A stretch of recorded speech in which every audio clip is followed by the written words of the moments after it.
Welcome in, everyone. Thanks for joining me. Today, I'm going to discuss some ideas around exploring creativity in our meditation and Dharma practice. So, as some of you know, I've been exploring and practicing in the lineages of Tibetan Buddhism for the last 23 years. 9 of those years was spent as a Buddhist monk.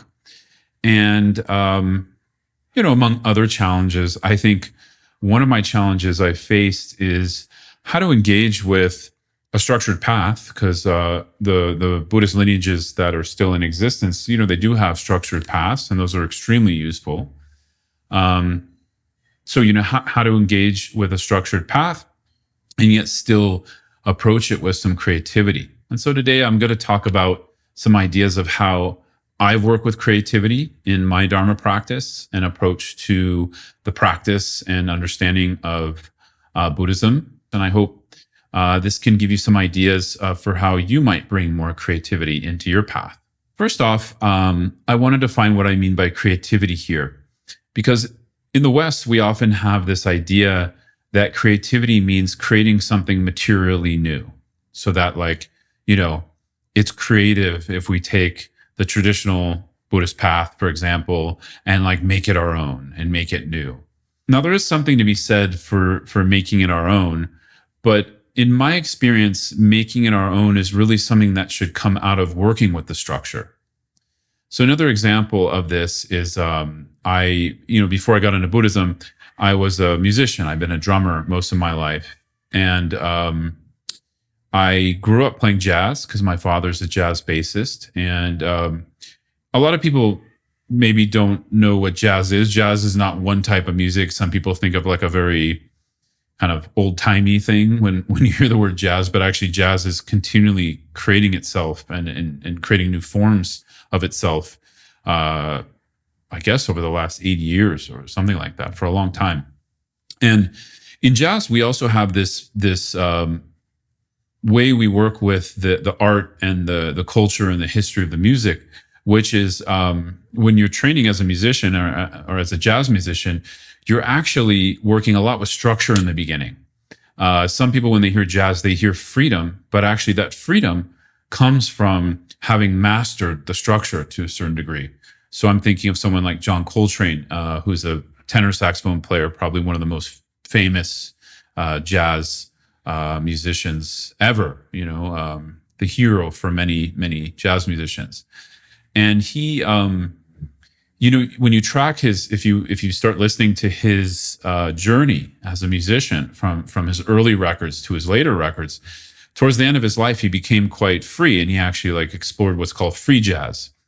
And when you listen to it, some of it sounds very chaotic and unstructured, but there's genius underneath his playing there. And he was actually able to do that because he mastered not only the structure of his instrument and, jazz and also beyond jazz. I'm sure he trained a lot in classical and other styles of music, blues, etc. But you see what I'm saying here. Sometimes we think creativity means creating something new right away, but I think actually creativity comes from engaging with a structure or a path. And so I'll just say that initially because for me, that was a challenge, because how do we adopt or work with a structure of beliefs and ideas, which Buddhism puts forward, like the Four Noble Truths or the Eightfold Path, or any of these kinds of structures of working with our mind?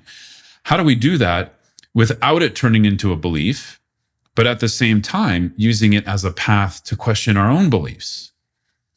And so the first thing I would say around this, my advice would be to take it slow. We don't need to create something new right away. We actually don't need to make it our own right away. But we do need something as a mirror. In this sense, the Buddhist path, for me, has been this mirror to look back at my own mind, to look back at my own behavior, conduct, the way I relate to my thoughts, my emotions, the way I relate to me, and even me-ness, my identities throughout my life.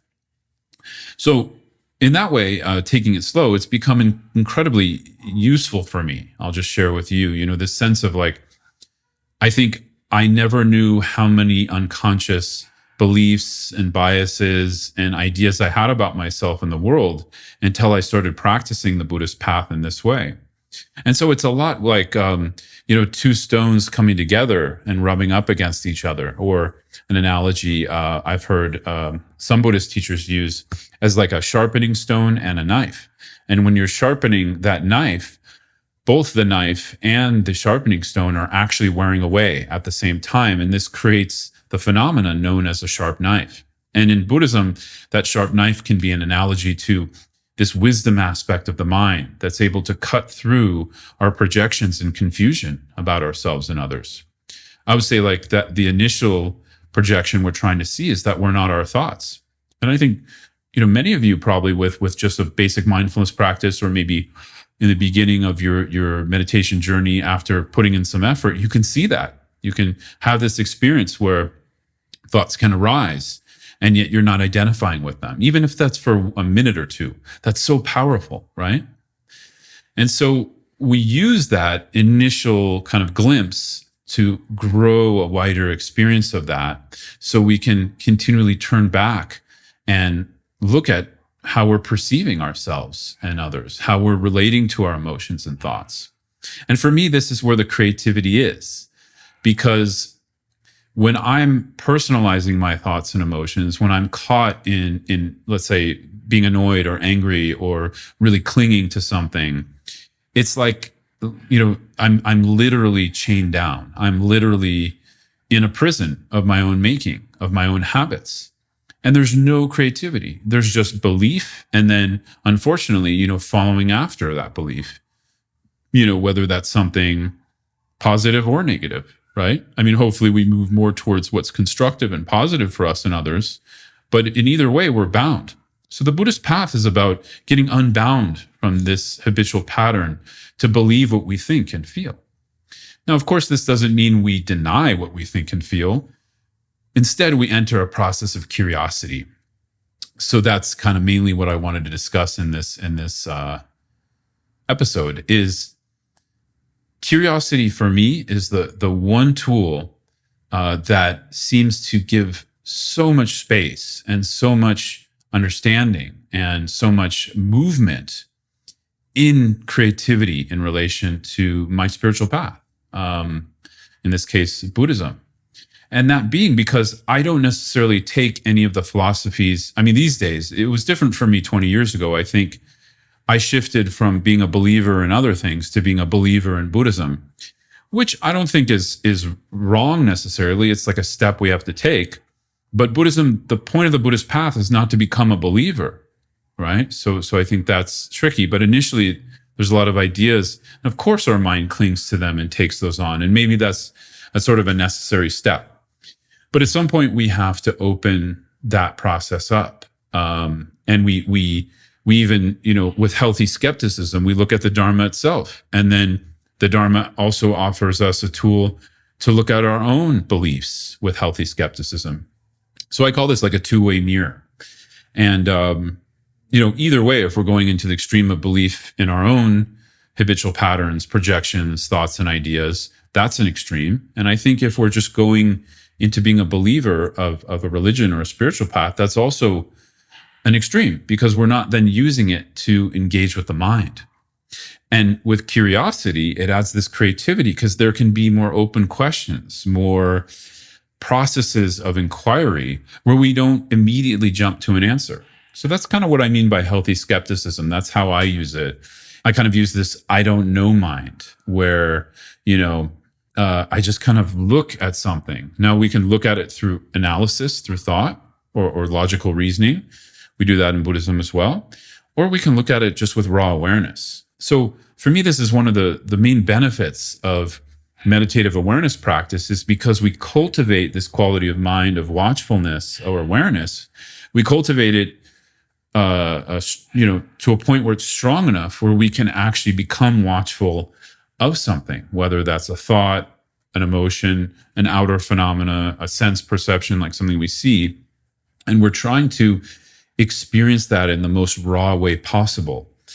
And within that watchfulness, we can start to have what's called insight. And that essentially makes up what we call insight meditation in all its different forms, right? All different kinds of methods around insight meditation. Insight meditation are those sparks of seeing beyond the projection. Now, again, I don't think, for me, that doesn't happen immediately. It's like, this is a progressive over time. And definitely I have a lot of, projections. It's not like I've cut through all of them or anywhere near that. And that's not the point of what I'm saying. For me, I'm not really so interested in the conclusion when it comes to holding creativity within my Dharma practice. I'm much more interested in the process of curiosity, of what kind of questions can I ask, or can I just sort of allow awareness to rawly take in information that I'm hearing, seeing, thinking, how I'm relating to a belief, or I think most importantly, how I'm experiencing an emotion, because that's where we get really stuck, because emotions are strong, right?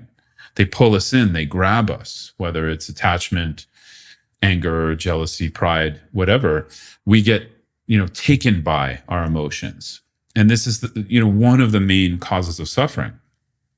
So we have to have some way to break this down and some way to do this in a creative way, because for me, it's almost, I don't know if I call it fun, like seeing, a destructive emotion when it pops up in my mind. I don't know if I'd say that's fun, but over the years, it's become creative. So there's some fluidity to that. There's some kind of like, like when something piques your interest, you're like, and you kind of look at that, right? You kind of like, oh, interesting, or wow, look at that. There's this quality that can come out of the practice eventually like that. But like I said, this doesn't all happen in a day. So we have to take it slow. We have to use our wisdom and energy to practice and to develop both curiosity and this capacity to connect with that watchful, aware quality of mind. So I'll leave my thoughts on this here today. I'd love to hear what you do in this department, how you find creativity in your practice. I'd love to hear your feedback if you have any more to add on what I just shared. And for me, this is all about kind of exploration and finding new ways to discover what's binding me, essentially, because the Buddhist path is really focused on that. It's focused on like what is actually causing suffering. And it's not enough to know that conceptually. We actually have to see it through meditation, because that's when we develop the pivot or the shift away from the causes of that suffering or pain or dissatisfaction, which Buddhism generally agrees is coming from the mind. So thanks so much. I hope this helps. Wishing you all the best in your practice and exploration of the mind.